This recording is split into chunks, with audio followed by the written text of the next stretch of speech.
Part 3, Othello, story summary, um, Othello by William Shakespeare, excuse me. All right, 5 scenes. This is the end. And again, very, very busy, lots going on. So Act 4, Scene 1. Just a very, very quick recap from the other 2 videos that I did, the part 1 and part 2 of the story summary. We've got Othello the Moor marrying Desdemona, who's a Venetian.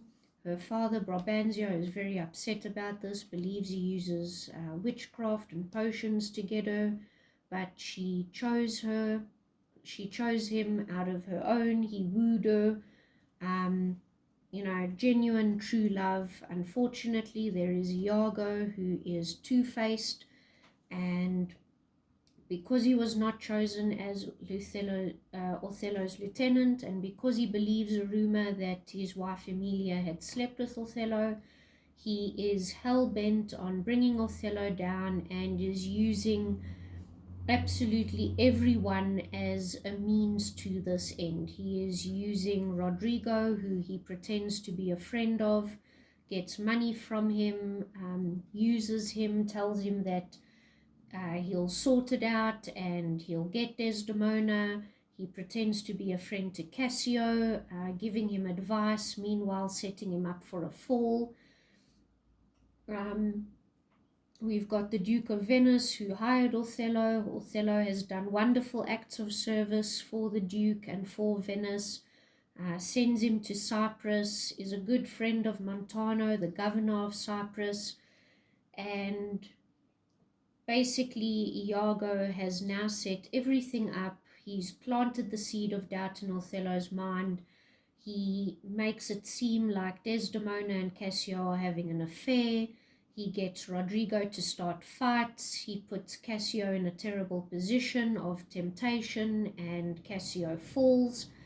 And it's just one thing after the other. And Iago has planted the evidence of the handkerchief, which his wife stole.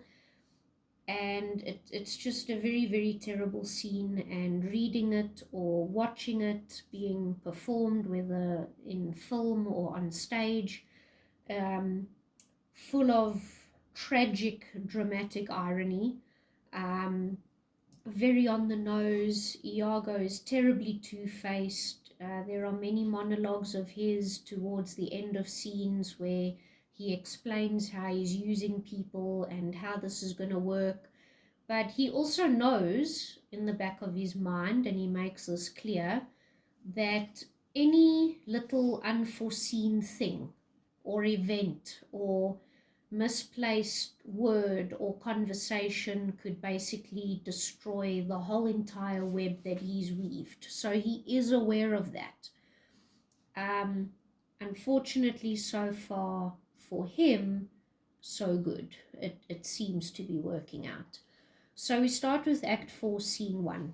And Iago is again speaking with Othello and being very crass and crude, very similar to his attitude towards Othello and his relationship with Desdemona that we saw in the very, very first scene of the play.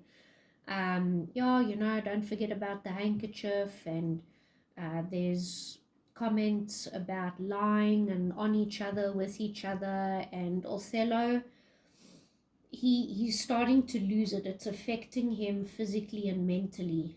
We already saw in the previous part 2, that he starts sweating, he starts feeling unwell, which is how the handkerchief got misplaced. He's now got this idea of Cassio and Desdemona in their bed together, and eventually it's too much for him, and you'll see the little arrow with the number 1 pointing to the next scene, that he actually faints.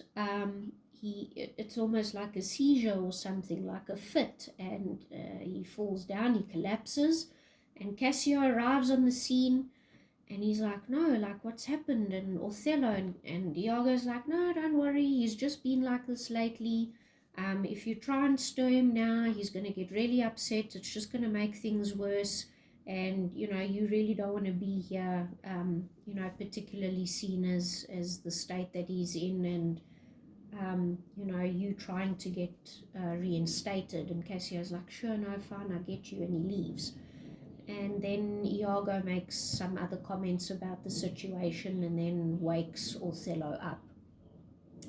It's at that point that Othello says, I need ocular proof.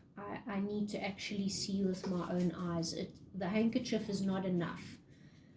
And Iago very crassly says, well, to kind of catch the two of them in bed together is going to be an issue. And Iago, Othello, cries out again at this, and he says, you know what? I'll speak with Cassio, I'll ask him questions, and then you go and hide yourself, but not too close, because, you don't want to give it away. And I'll ask Cassio about Desdemona, and then you can watch how he responds. So very cleverly, Iago is within earshot, so Othello is able to hear what Iago's questions are, but he can't hear what Cassio's saying. He can only see the gestures and the body language. And obviously this sets it up again. So he calls Cassio, they're speaking, talks about Bianca, and she's going around saying that she's going to marry you, Cassio, and Cassio starts laughing and acting really flippant about it, and, well, if that's what she's saying, it's not coming from me.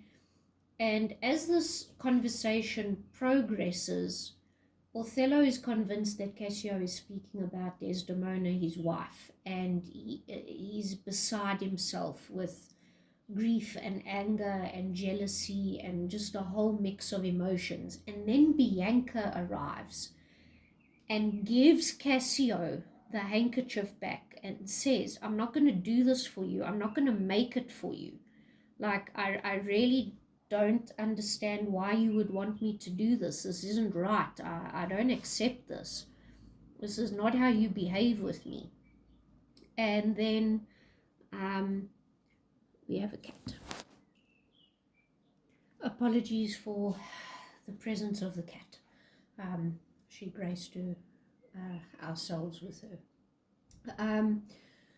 So it's just getting worse and worse. And the problem is Othello can't hear what the other people's responses are. He's just looking at the gestures. And then he sees Bianca, this lover of Cassio, who, for all intents and purposes, comes across like a prostitute.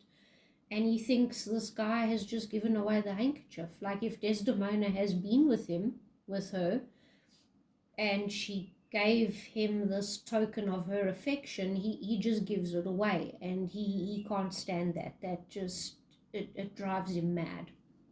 So he then says to Iago, something needs to be done about this, and it's not enough just to punish them or discipline them or take them to task. This needs to end now. And this is when he and Iago make the pact to murder Desdemona and Cassio. And Othello wants to poison her, but Iago says no, you need to actually suffocate her. Poison is too good for her act. And just really, really terrible person, very evil, wicked person. Poison is too good for her, for what she's done to you. You need to make this personal. You need to suffocate her. She needs to know that along that line. And then Othello says, all right, but you're going to kill Cassio. We're killing them both. And Iago swears to it. So on sort of the end of that scene, there is Graziano and Lodvigo. So Graziano is Desdemona's uncle, and Lodvigo is her cousin, and he comes with a letter. He's coming from the Duke of Venice, and while Othello is busy reading out the letter, he's also half hearing the conversation that's going on behind him.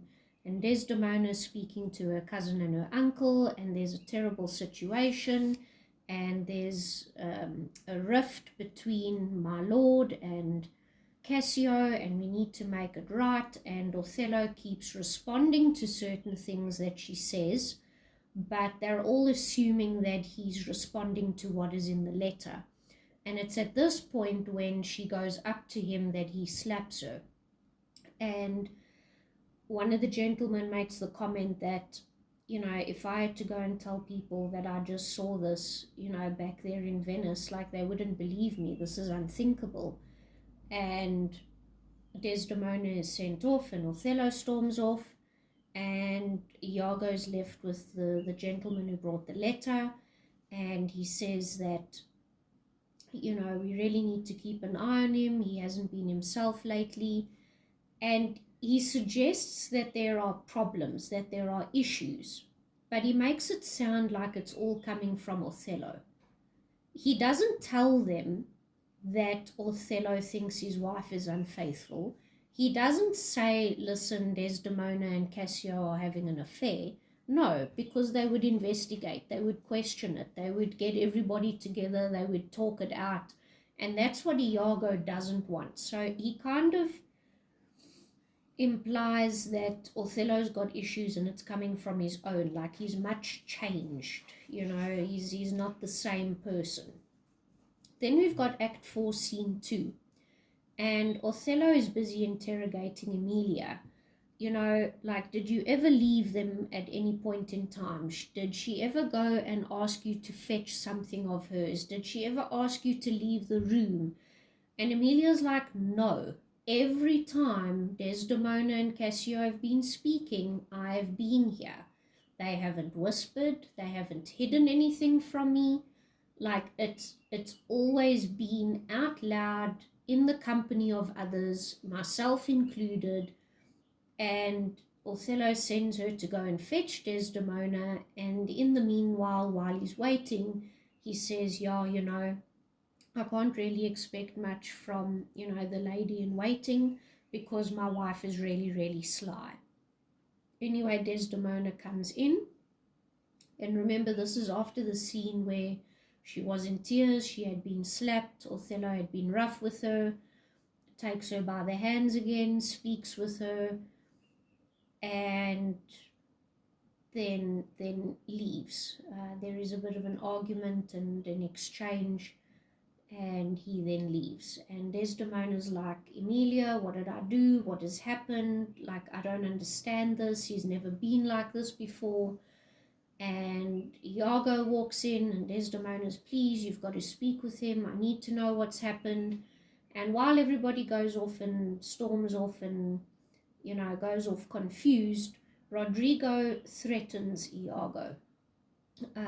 He holds him at dagger point, knife point, and says, you've misused me, you've ill-treated me, you've used my money, I gave you jewels to give to Desdemona, I'm done with this, you keep telling me things, you keep promising me things, and nothing ever happens, and I'm still no closer to getting to Desdemona, and I'm going to ask her for my jewels back, and if she's given them away or she doesn't have them, then I'm going to require you to give them back. Like, you've got to pay me for this. And Iago's like, oh no, I get what you're saying, and wow, it's amazing to see this amount of grit and courage in you, and you're really building a backbone for yourself, you making a man out of yourself, and yes, I understand, it is tough, but I'm telling you that by tonight you will have Desdemona. I need one more thing from you, and then the thing is sealed. And you haven't got her, not because I haven't been trying, but it's just, it's never really at an opportune moment. And eventually Rodrigo agrees. So Act 4, Scene 3. Emilia and Desdemona are speaking. Othello walks Lodvigo home, and he says to Desdemona, don't wait up for me, you go to bed so long, I'll see you later. She asks Emilia to change the bed sheets, helps her get undressed, and speaks about um, her mother and the servant that her mother had, who sang this song about a willow tree, and it was terrible, and how this person left her, and she's like, why am I thinking of this now? This doesn't make sense, and um, my eyes are itchy, and do you think that means I'm gonna cry? And there's all this foreshadowing and ominous feeling that's happening, and Emilia's saying, no, like, I don't know what you're going on about, life is life. And she says to Emilia, do you really think it's possible that a woman can, misuse and abuse men like they do women? And Emilia's like, yeah, of course. We've got brains, we've got hearts, we've got feelings, we've got desires. If men can do it to us, then we can do it to them. Why should they be, um, given the opportunity, or why should they be given the benefit of the doubt? Why must they walk away scot-free? Like, it doesn't make sense. And Desdemona's like, no, but that's terrible. Like, would you do this for the world? And Amelia's like, yeah, the world is a pretty big thing. It's got a lot of stuff. Like, I would do it for the world. And if you think about her relationship with Iago, and the way that he treats her, and the way that he speaks about women, and believing the rumor, and not, believing that his wife is faithful, in her mind, yeah, women can definitely do what men do because she's in that position. Okay, Act 5, Scene 1. Iago and Rodrigo are waiting around the corner. They're waiting for Cassio. He has been spending the evening at supper with Bianca, and now Rodrigo is going to attack him, but Cassio actually starts winning the fight, and Iago comes from behind and stabs Cassio in the leg. Then he starts calling out murder and this and whatever the case is, and Cassio's crying out and Rodrigo's crying out, and other people are listening, but they're too scared to get involved because of what might be happening. And Othello can hear the voices and the people crying out, and he's like, great, Cassio's gonna die, Iago's doing his job, wonderful. And then he goes off to go and murder his wife. And Iago actually murders Rodrigo so that he can't spill the beans, because he was hoping that the two of them would kill each other, but Cassio was too good of a fighter. So the whole point that he made right in the beginning, that Cassio doesn't know his way around a sword, and he's just book smart and he can't do it properly, well, actually he can. And he's got a light, and he pretends like he's first on the scene, and everybody gets involved, and Bianca arrives, and oh no, and it's Cassio, and Iago starts blaming her for everything, and it's all just such a mess. Meanwhile, Act 5, Scene 2, what has been happening is Othello, kisses Desdemona, speaks about how beautiful she is. He starts having second thoughts. I can't, put this off any longer. I'm going to not eventually do it. And she wakes up, and they have a whole argument, and they speak about prayers, and, you need to make right, with the Lord, your soul. I don't want to send you to hell. And she's like, but why do you have to kill me? Because of Cassio. What did Cassio do? And eventually the whole thing comes out, but he's so beside himself, he eventually suffocates her. He hears Emilia calling from, the other side of the door, and eventually lets her in. And she says, Cassio is hurt, Rodrigo is dead, and they're all calling for you. Oh, wait, hang on a minute. Is that my mistress? Why are the curtains closed? And she opens the curtains on the bed, and she sees her lying there, and says, no, this is terrible, and I need to, tell people about this. And she runs out calling murder, and Othello stays in the room, and Emilia brings a whole group of people, Lodvigo, Grisanio, Montano, and they're speaking about it. And then Iago is also there. So he comes with, the whole entire group. And eventually Othello's like, no, but Iago said to me that they were unfaithful. And Emilia's like, no, I need to speak. This is rubbish. This is nonsense. This never happened. And she basically says everything from her side of the story. And her husband Iago stabs her. She crawls over to Desdemona, lays herself on the bed, and dies.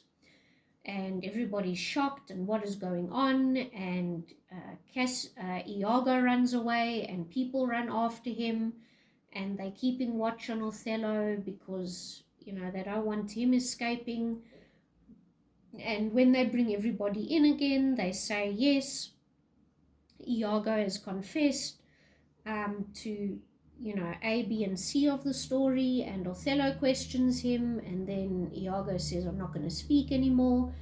And basically what they want to do is they want to take Othello to trial. They want to torture Iago, and Cassio will then become the governor of Cyprus. So that's apparently the plan. But Othello takes a sword, knife, dagger from, somewhere. They thought they had taken all weapons from him, but they didn't, and he stabs himself, and he lies himself by Desdemona, and he dies. And he just says, please, I know that you've got to send a report, but don't embellish it. Don't speak too badly of me. I've done a great service. I've done good things. If I've got one fault is that I love too much. And, that's in answer for his jealousy and how he reacted. Not that he didn't love enough. So those people die. Rodrigo's also dead. Iago's going to be tortured. Cassio takes over as governor of Cyprus. And when Lodvigo and Graziano hear and find out about Desdemona's death and what has happened, they say that it's actually a good thing that Brabantio isn't alive anymore, because this would definitely have killed him. But it does seem like the rejection from his daughter broke his heart, and he seems to have died from that. All right, so that is the end, part 3.